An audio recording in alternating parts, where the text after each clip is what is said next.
பேர். Multilingual thinking ability. English, Tamil, Hindi. Truth.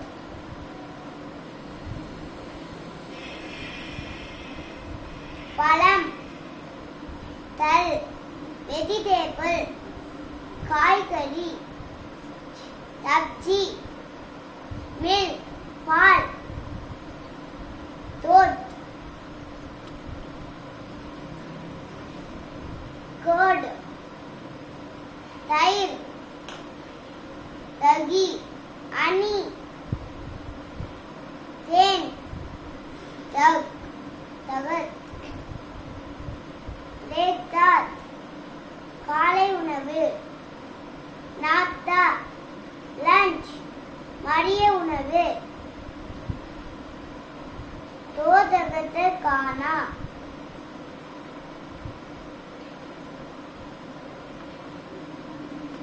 Dinner, இரவு உணவு.